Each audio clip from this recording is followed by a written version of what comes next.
Salut les amis, ici The Prof d'Ortie. Aujourd'hui, un tuto bien intéressant, c'est celui de la division de vos fraisiers. Alors, c'est une étape assez importante pour ceux qui veulent produire beaucoup de fraises. Vous allez apprendre ici le sevrage par rapport au pied mère et vous allez également apprendre comment le rempoter pour obtenir de bonnes fraises tout au long de votre saison au jardin. Allez, on découvre ça tout de suite. N'hésitez pas à partager et à liker la vidéo. Merci beaucoup.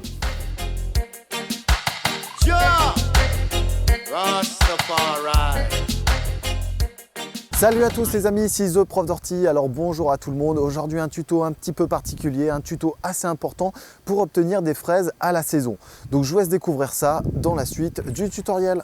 Alors on va travailler notamment aujourd'hui sur la division du fraisier, notamment par stolonnage. Alors le stolonnage, c'est une opération et une division asexuée à laquelle on n'a pas besoin justement de croisement ou alors de fécondation. C'est le pied mère qui va émettre un jet que l'on va pouvoir diviser une fois que les racines seront créées et une fois que les racines se seront développées. Je vais vous montrer l'endroit où on va prélever les fraisiers. Au niveau matériel, on n'a pas besoin de grand chose pour l'instant, sachant qu'après on va les rempoter, on va les repiquer. On a besoin pour l'instant d'un couteau, on a besoin d'un conteneur et on peut attaquer ces divisions. Il faut savoir que ces fraisiers vont commencer à fleurir d'ici quelques mois et qu'au bout de ces quelques mois, on va avoir des fraises. Donc ces fraises seront à cueillir au fur et à mesure. Ici, on est sur des variétés qui sont remontantes. Le fait qu'ici, on ait une variété remontante va nous donner à 2 reprises ici des fraises sur le cours de la saison de cette année. Donc on va s'intéresser plutôt à ces pieds-là, sachant qu'on a également des pieds qui seront non remontants, donc qui vont nous donner qu'une seule fois des fruits sur cette année. On va découvrir ça. Nous voilà sur le petit massif ici où on va retrouver des fraisiers. Donc ce sont des pieds mères qui ont quasiment maintenant 2 ans. Donc ces pieds mères vont nous donner régulièrement des nouveaux jets que l'on va prélever pour les sevrer, pour obtenir de futurs pieds de fraises qui donneront encore une fois cette année. Ça c'est important à savoir. Donc là ici on va regarder un petit peu. Donc on a nos pieds mères qui sont posés et on va regarder, on va avoir de temps en temps donc des petites tigelles qui vont partir et qui vont augmenter le massif ici de fraisiers. Là j'en vois notamment sur la périphérie, j'en vois un petit peu ici. C'est ces futurs pieds que l'on va récupérer en les coupant au couteau. Et ça c'est important, on va essayer de prélever un maximum de racines sans abîmer le feuillage pour l'instant. On verra après la question habillage quand on va les repiquer. Et ensuite donc on va en prélever un maximum. On va commencer sur cette partie ici que vous pouvez voir. Ici, si on regarde ce coin-là, là on a des pieds qui sont mis de manière hétérogène. C'est-à-dire que là, donc j'ai planté tout en périphérie pour planter d'autres plantes au milieu. Et on peut remarquer que j'ai des plants qui poussent un peu de manière aléatoire. Donc là, c'est des plants que l'on va préserver. Donc là, on va venir défaire le chignon. Hop, voilà. Ensuite, on prélève avec le doigt. Et là, donc, on a un futur pied de fraise que l'on va nettoyer là tout de suite au passage. Hop. Et là, si je regarde, j'ai mon chignon racinaire qui est là, j'ai mes feuilles qui sont au-dessus, et après, donc, mes futurs départs ici qui sont au centre que l'on va conserver pour obtenir donc nos fraisiers. Donc, en voilà un. Là, ici, j'en ai un autre. Donc là, on va faire la même chose. On voit ici la petite tigelle là, qui vient de ce pied-là. Hop, on le prélève. Voilà, donc pareil, un beau chignon racinaire, des feuilles, et ici, donc mon apex. Et on va faire ça donc sur toute la zone.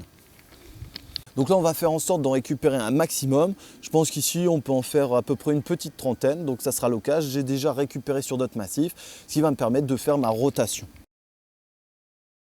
Alors voilà, ici j'en ai récupéré quasiment une petite vingtaine. On va maintenant les placer dans des godets ou dans des pots pour que l'on puisse les travailler au cours de ces mois à venir et d'avoir des super développements au niveau de ces végétaux. Voilà, on a récupéré ici nos plants de fraisier. Maintenant, on va profiter de les enlever et de les nettoyer pour ensuite aller chercher du substrat, du terreau, trouver des pots. Alors ici, l'idéal, c'est de travailler avec du godet de 7 ou alors du pot de 9. Si vous arrivez à les individualiser en pot neuf, c'est vraiment ultime. On peut avoir donc un développement foliaire suffisant, un développement racinaire aussi de manière importante. Donc, on va pouvoir justement optimiser le développement de nos pieds de fraisier. Alors, pour le nettoyage, c'est pas très compliqué. Donc, on va prélever ici chaque pied de fraisier. On va habiller le système racinaire. Donc l'habillage, ça consiste à supprimer donc les racines malades, les racines abîmées et même aussi certaines racines qui ne rentreraient pas dans le pot afin de développer une rhizogénèse, une apparition de racines supplémentaires qui permettra le bon développement pour les mois à venir. Donc là ici, vous pouvez le faire au couteau ou au sécateur, ça c'est vous qui voyez. Et ensuite, on va aller chercher notre substrat. On va en profiter aussi pour certains de nettoyer les feuillages abîmés ou alors de supprimer quelques feuilles. Et puis ensuite, pareil, ils seront habillés au niveau racinaire et replantés. On prend un petit sécateur, on habille les racines. Hop, là ici, ce pied-là, il est fait. Donc j'en ai pris ici une petite vingtaine. Voilà, donc là ici, il n'y a rien d'autre. Cette partie-là, là pareil, on a un bon nettoyage aussi. Voilà, et on va faire ça sur l'intégralité. Là, voici le dernier. On va terminer ça et ensuite, donc, on va prendre un substrat qui est assez lourd au final, mais à la fois drainant. Ça, c'est important pour nos fraisiers. Donc, il faut qu'il y ait une capacité de rétention qui est importante, c'est-à-dire le pouvoir d'emmagasiner l'eau dans le sol ou dans le substrat ici, et à la fois avec une bonne porosité pour créer des trous d'air pour éviter une asphyxie sur un long terme. Donc là, je vais nettoyer mon plan de travail, je vais aller chercher des pots de neuf, une clayette et c'est parti. Ça y est, donc j'ai pris du substrat que je vais renverser ici pour vous montrer. Donc c'est un substrat qui est assez noir, qui est assez intéressant, que je viens de compléter avec un peu de compost frais. Voilà. Donc là, ici, on est tranquille. Donc mélange de substrat ou de terreau horticole que vous souhaitez, avec une base de compost frais à raison d'un tiers ici. On va remplir donc tous nos pots et ensuite, on va compléter par la mise en place des fraisiers.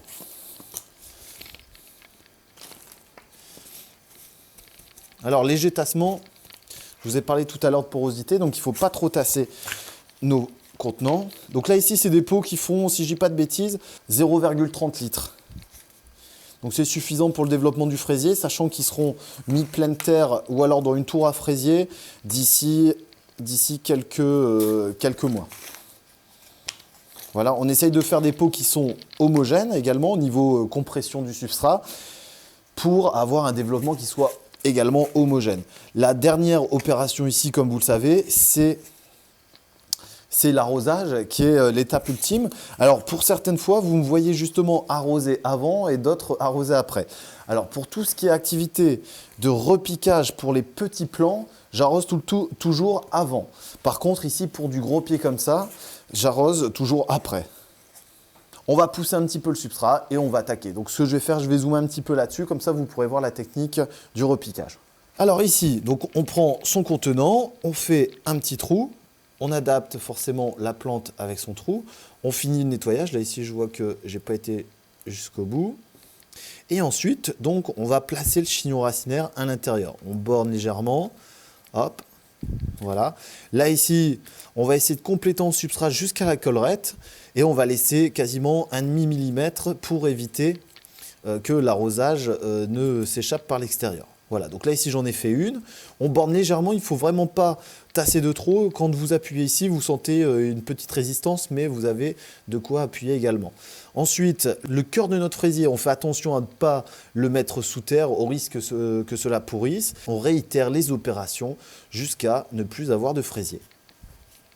Donc en voilà une ici. On fait son trou.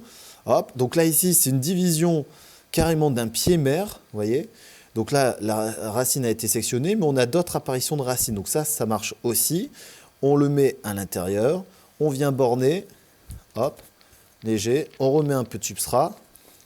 Alors justement, là, vous devez voir que le substrat est très noirâtre. Hein. C'est vraiment quelque chose de particulier et de propre pour le fraisier ici. Hop, on continue. Donc là, je vais faire ça avec celui-ci. Donc là, on a un beau chignon racinaire. On peut l'aérer un petit peu, nettoyer si vous voulez. On le met. Alors attention, les racines ne doivent pas dépasser, donc on essaye de travailler proprement là-dessus. On vient borner, hop, et on fait ça donc jusqu'à la fin pour ne plus avoir de fraisier sur notre table de rempotage. On continue les opérations jusqu'à ne plus avoir ici de pied. On vérifie également qu'il n'y ait pas de problème de parasitisme, hein, donc ça c'est important, que ce soit au niveau des racines avec des limaces ou alors sur les feuilles avec les pucerons, bien qu'à cette saison on n'est pas trop embêté. Donc je vais terminer, je vais avancer un petit peu la caméra parce que c'est plus facile pour vous et ça permet de gagner du temps. Et ensuite on se retrouve pour voir ce qu'il faudra faire comme entretien sur nos fraisiers. Voilà, j'en ai terminé avec mes fraisiers. Donc, ils ont été mis ici dans notre plaque de transport, dans notre clayette, qui va permettre de les manipuler dans la serre. Donc là, ici, on en a quasiment une petite trentaine.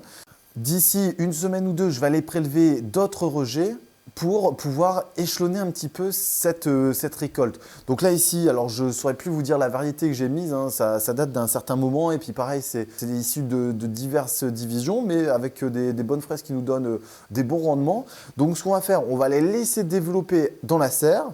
Là ici, la prochaine étape forcément, vous le savez, c'est l'arrosage. Donc on va arroser à raison d'un arrosoir, un demi-arrosoir ici pour cette partie-là parce qu'il ne fait pas encore très chaud. On les place sous serre, on les force un petit peu. Donc ici l'objectif c'est d'avoir un beau chignon racinaire. Donc c'est pour ça que je travaille ici avec du pot parce qu'on est sur un développement à la fois harmonieux au niveau de la partie foliaire et au niveau racinaire on a quelque chose d'assez conséquent. Que le godet, surtout si vous prenez un 7,7,6, risque d'être à la fois trop petit et au niveau du déchignonnage une fois que vous allez replanter, c'est peut-être un stress trop important ici pour nos fraisiers. Donc là, je vais aller les placer en serre et ensuite je les arrose. Au niveau entretien, donc ici, vous allez surveiller avant tout les attaques de pucerons, donc qui est synonyme ici de perte de rendement, donc ça c'est important. Et d'ici 1 mois à 2 mois, vous allez voir en fonction du développement, donc pour observer ici qu'une plante a besoin d'être repiquée ou replantée pleine terre, vous le retournez et vous observez si en dessous, il n'y a pas des racines. Alors si les racines s'entremêlent, c'est que le contenant est trop petit. Ou sinon, vous le laissez encore un petit peu. Je pense qu'on peut attendre certaines gelées passer. Donc, on va planter ça début mars, voire mi-mars pour avoir des récoltes de avril jusqu'à juin si vous les mettez en pleine terre, voire plus pour certaines variétés. Donc là ici, ces griffes-là, on va les placer en serre. Certaines seront plantées en serre, donc ça nous permettra d'avoir des récoltes en avril.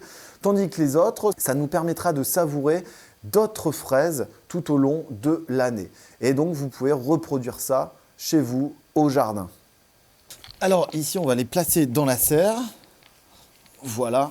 On va faire attention à l'irrigation, donc aux différents arrosages, pour éviter d'avoir un substrat qui est trop humide. Pourquoi? Parce qu'on pourrait choper donc la mouche du terreau qui viendrait grignoter toutes nos racines. Donc c'est une petite mouche qui vient pondre à l'intérieur et la larve vient consommer nos racines de tout ce qui est petit pied. Donc ici, on va arroser, on va laisser tranquillement se développer et dans quelques mois, c'est parti, on n'aura plus qu'à déguster nos fraises.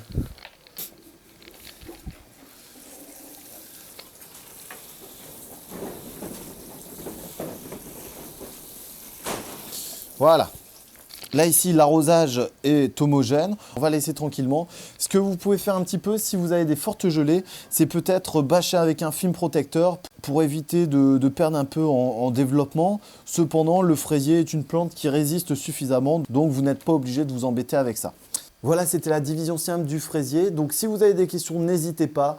Merci encore de partager et de liker. Je vous dis à très bientôt pour d'autres tutos. Salut les amis, à très bientôt.